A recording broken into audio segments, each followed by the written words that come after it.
Kellyanne Conway, former counselor to President Trump and the author of Here's the Deal. Thank you, Kellyanne. I gave it my best shot before I turn it over to you. You know this stuff. But in all honesty, I mean, I guess what am I saying? They could do a little better on messaging, but it doesn't look too bad right now. What do you think? Larry, the difference between 15 seats and 50 seats for the House Republicans is that affirmative, positive, visionary, forward-looking message. But they've put that together. Kevin McCarthy and his team have 7 working groups. He's involved most of the members, if not all the members, and they're coming up with their commitment to America. They will lay that out, not unlike Newt Gingrich in the contract with America on September 27th, 1994. That was very forward-looking. I agree with Peter Thiel, but I would say this, and it's the same thing I said to the Republican National Committee donors in Orlando over the weekend. The other side looks like they're sucking on lemons. Tiffany Smiley in Washington State, she ought to be able to win because her opponent, Patty Murray, has been in the Senate for decades, and I've never seen her teeth. They're never happy. These people are never happy. They're always sucking on a bunch of lemons. You want the happy warriors. You want the people who have joy on the job. Run an ad.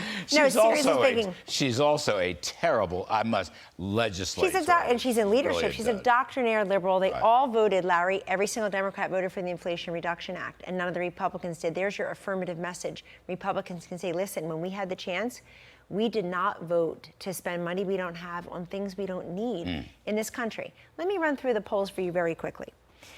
Nate Cohn of The Upshot in the New York Times today recently has a fascinating article where he's really trying to cover himself because he says, hey, the polls are looking good for Democrats, but just what if the polls are wrong for the 3rd consecutive time? And he admits the polls were too pro-Democratic and too underestimating the Trump surge in 2016 and 2020.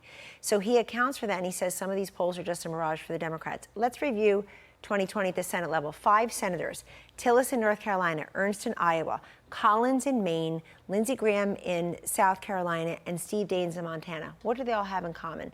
Number one, they were all outside the margin of error. They were going to lose, lose, lose. They all won, and they're in the United States Senate. Those media polls are manipulating public and creating public opinion, not reflecting it. They undervalue Republicans and they undervalue independents. Now, the issue set, Larry, is uncomplicated. You will be. That's what I was trying to say. It's the most uncomplicated issue set I've ever seen in my decades-long career. The Republicans will make you more physically safe, more financially secure, more energy independent, national security, border security, fentanyl. We're going to make all of that much better. The uncertainty and chaos that you fear right now, that will go away. And people say, you know, it was so much better not that long ago. How do I get that back? Last point. It's not enough to talk about gas and groceries anymore. You know, people have kind of figured that out. It's a bite in the family budget, the household budget, but they figured it out. What you now need to talk about, what we're hearing in focus groups, are people are white-knuckled and nervous about the utility bills, insurance payments, rent. They're very concerned about electricity, rent, mortgage, electricity. It's going to get cold in most of this country. So we have to start talking about economic concerns beyond the grocery cart and the gas pump. The Democrats don't have any credibility on those as well. I'm going to add one more to your list of possible pickups: New Hampshire. The St. Anselm poll showed that Maggie Hassan, who won by less than 0.1 of a percentage point 6 years ago, 51% say that they disapprove of Hassan's job performance. 41% strongly so. Among self-identified swing voters, it was even higher. There's a hot House race there too. Chris Pappas, the incumbent Democrat. Hassan and Pappas are both trying to distance themselves from Biden, but their voting record is super glued to Biden. They've velcroed themselves to Biden on a voting record. Finally, New York Times, while I was sitting here waiting to go on, came up with an article how Democrats are trying to figure out how to embrace and at the same time shun Biden. So vote for his nonsense, his left-wing agenda, and then distance themselves from him out in the stump, say, well, he pulled out of Afghanistan he shouldn't have, he took too long to respond to inflation, and I don't want him to campaign with me. Larry, the more people talk about Biden's obvious mental and physical deficits, the more they are letting him off the hook. He has to be made to own and eat all of his bad policies. He brought us to the chaos and crisis that we have right now. And this stuff about his approval rating is going up. It had nowhere to go but up. But it hasn't gone up that much. 42. Yeah, who cares? 42. It's still down. And you know why? He was so bad so quickly that we gained early on, and independents have never gone back to Biden. The Fox News poll showed that independents, they support Republicans on the border, on inflation, on the opioid and fentanyl crisis, and on crime. Single-digit gains for the Democrats among independents in the Fox News poll on abortion and climate, but not that much. So Newt is saying this, and I think he's right. I don't know how explicit. This election should be about Biden. Midterms traditionally are about the incumbent president. It's not Trump. Trump is not on the ballot. Democrats want to make it the other way. How does that resolve itself? And what should the GOP do? That's right. Newt's absolutely correct. And I'll take it a step farther. It should be Biden Fetterman. It should be Biden Tim Ryan. It should be Biden Maggie Hassan. Don't let them slither away. Tim Ryan in Ohio, he's running ads thanking Donald Trump for his trade policies. Tim Ryan, you have voted with Joe Biden 100% of the time. And by the way, you've been in Congress for 21 years. Get out. You're a career politician. You have better pension, better health care than the people of Ohio. So we can't let them slither away. Biden's the issue, but Larry, not Biden's obvious mental and physical deficits, not even his underwhelming, inarticulate vice president. It's the Biden policies that we should be talking about. He pulled out of Afghanistan. He gave it over to the Taliban. His generals said, don't do it. He left $85 billion of equipment and intelligence in China's wingspan. He killed the Keystone Pipeline. Inflation is 9%, not the less than about 1 or 2% when you were in.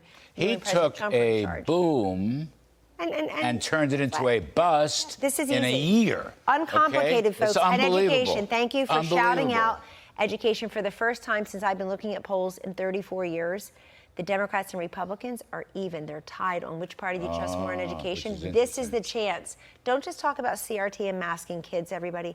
Talk about school choice, charter schools, educational freedom, opportunity, scholarships. Democrats are all against it. Kellyanne, you worked very hard on the drug issues in the White House, and I'm saying this fentanyl issue is a disease and a scourge. 100,000 Americans approximately were killed by fentanyl in the last year alone. Don't you think that's a big... It's tied to the border with 2 million people coming across illegally. Don't you think that's a key issue, too? I know it is. And by the way, when we were there, Larry, I wanted to make fentanyl an everyday word, and the President and First Lady, the Trumps, tried very hard to do that. We broke the back of the opioid crisis. First reduction in overdose deaths in 30 years, and now it's over 107,000. Why? Because now it's the fentanyl that's coming over, the Chinese fentanyl coming over the border into our kids' veins, our communities, and our co-workers. This is not, I think when the Republicans talk about immigration and border security, they should actually be talking a lot more about border security right now, because that's the fentanyl piece. People know drugs are pouring over the border.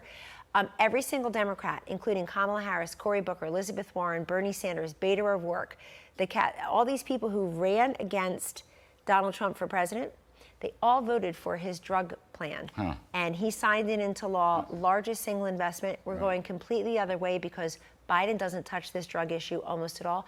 Biden and Harris spent more time, Larry, talking about Border Patrol agents whipping people. It was all false. Than they have about babies drowning in the Rio Grande River, God bless their souls, and about fentanyl. And underfunding. They're underfunding all the authorities at the border. That's right. Kellyanne, what about, last one, crime, crime, defending the blue line, the police, but these George Soros crazy left-wing help the criminals, not the victims, prosecutors. I mean, I think that's an issue. I think crime's going to push Lee Zeldin over the win here in New York State. That would be amazing. But I'm just saying, in general, is that still a national issue? It's a huge issue. So 1994, Contract with America, top 2 issues, economy and crime.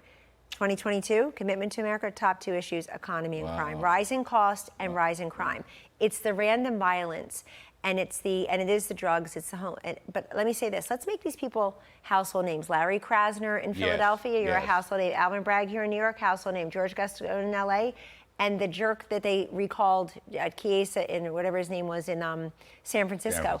People have had enough, and this will turn those suburban women out. Whether it's rising costs and rising crime along with education, they will come to the polls. The Democrats are banking on the Terry McAuliffe strategy that they're running on Trump, Trump, Trump, and abortion, abortion, abortion.